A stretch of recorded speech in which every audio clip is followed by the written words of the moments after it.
So I tried to do this earlier. I don't know, my audio is messed up. So we're going to do it again live.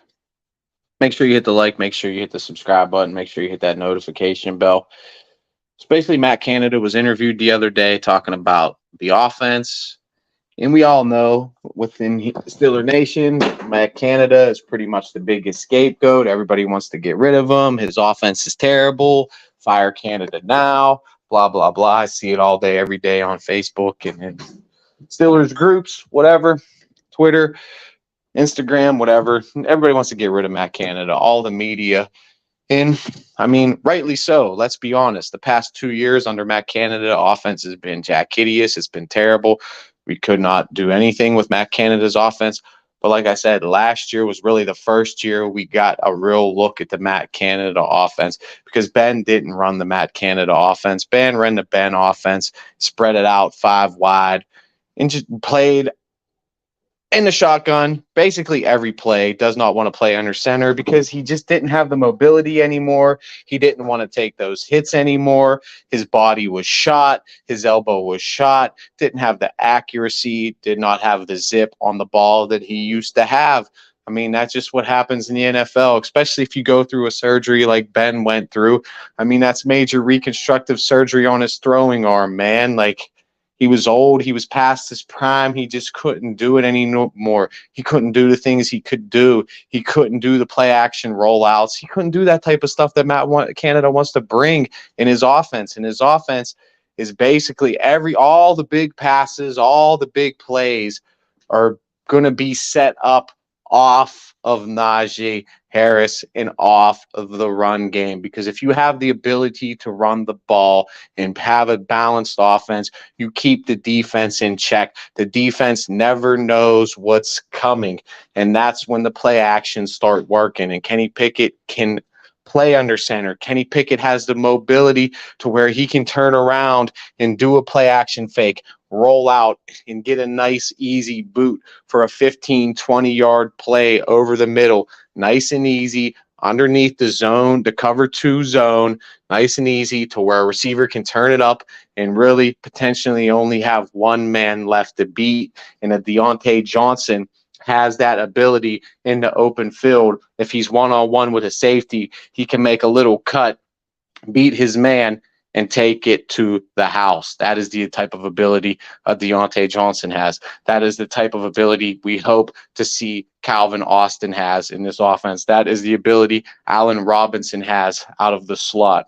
And especially when you're really getting the ball going, and like if we ran against the Ravens, like we ran for like 170 yards against the Ravens. Like we put up like a $190. We put up a $190 on the Baltimore defense, who was the best run stopping defense in the motherfucking league. And we have 2 new additions to the offensive line. So all these people talking about Matt Canada should be fired, blah, blah, blah. I mean, it's not, I'm not going to say it's not valid, but still at the end of the day, we only got to see 1 year. This is the last year of his contract. And you can't all put it on Canada. I mean, we had a rookie quarterback. We had a horrible offensive line. We had a rookie receiver starting last year, a second-year tight end, a second-year running back, the horrible offensive line. So a lot of it is on execution as well as play calling. Because what is Najee Harris supposed to do when Kenny Pickett turns the ball, turns around, hands it off, and Najee Harris looks up and there's a defensive tackle in his face right off the bat? That is nothing to do with play calling. I mean, an offensive lineman should be able to get Najee Harris 2 to 3 seconds. The offensive lineman should be able to get Kenny Pickett 4 to 5 seconds to go through his drop, 1, 2, 3, make a read, make the read the other way, and get off a throw. That's a reasonable expectations. Like Tomlin, he was talking about reasonable expectations. It's reasonable to hope that your offensive lineman will give you more than a half a second instead of as soon as you take the handoff, you have to stiff arm a motherfucker down to the ground and then roll it to the outside. So obviously that makes Najee Harris look slower than he looks. They say he doesn't have the breakaway ability. But as soon as you say hut, you start moving. You're starting to get going in your motions. And Najee has to stop a guy in the backfield, Heisman pose his ass, and then he has to get back going to speed. So, of course, the defense is going to have a beat on him because they see it happening in the backfield. So they have a beat on him right from the jump. That's why you change cadences at the offensive line. Hut 1, hut 2, hut 3, hut 4. So you get a beat on the defense because they never know what the cadence is. So you can get a step for Najee Harris to get to the edge. You get a step for a Jaylen Warren to get an edge. You get a step for an Anthony McFarland to get to the edge. And Najee isn't an edge runner. So fucking what? What the dude is a beast, 245-pound beast that can run up the middle and do that type of shit. Heisman pose motherfuckers in the backfield, leapfrog motherfuckers, and carry a pal. That's his ability, and we got to work to that ability. We got to put him in positions to where he succeeds the most with his abilities, his God-given abilities, and his God-given running style. And like I said, that's going to set up everything. But the point of this video is he wants to run the ball. And the Steelers are like, what? One of the teams with the most salary cap in the NFL right now. They have like $15 million in salary cap. And the highest paid running back in the league right now is like Christian McCaffrey, who makes like $16 million a year. Like, that's the biggest name and the biggest contract in the NFL right now, which is really not that much, which really we're $1 million off. The Steelers are $1 million off from being able to sign a Christian McCaffrey or afford a Christian McCaffrey, who is the best back in the league. These are two backs who are past their primes, who are not as good as they used to be, but still has shown the ability to run the ball and be the best backs at their positions in the league. And we can probably get them on a cheap, like a $4, $5, $6 million deal. And if this is the thing that Matt Canada is putting out there, this was his quote: everybody knows what we're trying to do. We're trying to run the ball. That's what we want to do. We run the ball and throw the ball deep. Run the ball and throw the ball deep. And what if Najee Harris goes down and gets hurt? Because this is one of my biggest criticisms with Tomlin, is he says he has a feature back mentality. To me, today's league, you can't rely on one back, especially like a Najee Harris. I mean, he does, like I said, he does not have that breakaway speed. I mean, he can get the edge a little bit, but he's not like an Anthony McFarland. He's not like a Jonathan Taylor with 4.3 speed. He's not like a Christian McCaffrey with the 4.3 speed that can do the receiving and the things Christian McCaffrey can do in the open field. Just like Christian McCaffrey cannot run in between the tackles like a Najee Harris or a Derrick Henry. Like, there's just different backs in the league with different skill sets. So you got to utilize all your backs and all their skill sets. And Jaylen Warren, who had a great rookie season, was an undrafted rookie free agent running back who's great. But can he carry the load? Can he be the number one bell cow back that you rely on to give 20, 25 touches to a game? That has yet to be proven. That has yet to be seen out of Jaylen Warren. I can sit here and hype up that rookie year all I want, but he was just spelling Najee Harris. He was very productive, but he was coming off the bench against a winded defense, and he was spelling Najee. At the end of the day, it was a spell back. He wasn't a feature back. Dalvin and Ezekiel Elliot have both been feature backs in the league. And if a Najee Harris goes down, we're going to expect him to be the bell cow back? No, that's why you need to go out there and sign some more depth to this running back room. And not only will that basically take some of the pressure off Najee Harris. That is a huge insurance policy in an Ezekiel Elliott or a Dalvin Cook. If a Najee Harris, who is the guy on offense, who is going to be getting the most touches on offense, we all know this. He's probably going to touch the ball anywhere from 300 to 400 times this season. So it's a great insurance policy for that in case he gets hurt. Like TJ Watt got hurt last year, and we had absolutely nobody to back him up. We had zero insurance policy behind that $28 million contract that we gave TJ. You need an insurance policy behind Najee, especially if the philosophy is we're going to run the ball. Well, that's what we're trying to do. He's announcing it to the whole league. This is what we're trying to do. We're running the ball. We're going to run the ball. Well, you need to get that. And not only, like I said, is it an insurance policy, it preserves Najee Harris for the future. It preserves his body to where maybe instead of getting 350 touches this season, he can actually take a little break.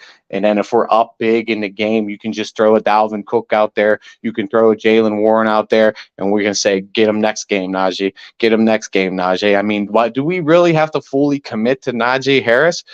I mean, no. It's a league. It's a business, and we have the money, we have the cap to go out there and get two proven backs who have carried the load for both of their individual organizations, who have been bell cow running backs in the league and know what it's like to go through a full season, the physicality and everything that comes with it of having to carry a load on offense as a running back. So you can bring Ezekiel Elliot in, use him as a specialist back until Najee gets hurt, or if Najee gets hurt, use him on third down situations because Ezekiel Elliott's great in those situations. And then you don't have to put Najee Harris in a 3rd and 1 situation. You can take Najee out, throw Zeke in there on the 3rd and 1, make him pick up that yard, and whoop, here comes Najee, fresh, ready on 1st down to catch the ball out of the backfield, block, take a handoff, and do whatever he wants to do. And he doesn't have to take as many unnecessary hits. And that would be great for the future of his career and the future of the Pittsburgh Steelers, picking up one of these proven to be elite running backs. Are they still elite? No, but they could be a solid backup and a possible good back that can actually step up and fill Harris's shoes in case he does go down. So in my opinion, it's really a no-brainer. The Steelers need to sign a running back. They need to sign another running back. As much as I like Jalen Warren, and I think Jalen Warren's got a lot of talent, it's still yet to be proven. We haven't seen this dude carry the load. We haven't seen him be a bell cow in the league. We've seen him come in and pull off some productive plays when Najee Harris decides to go off the field. That's about it. And it was good last year. I mean, he averaged like 5-6 yards a clip. I mean, he was doing damage out there. There ain't no denying it.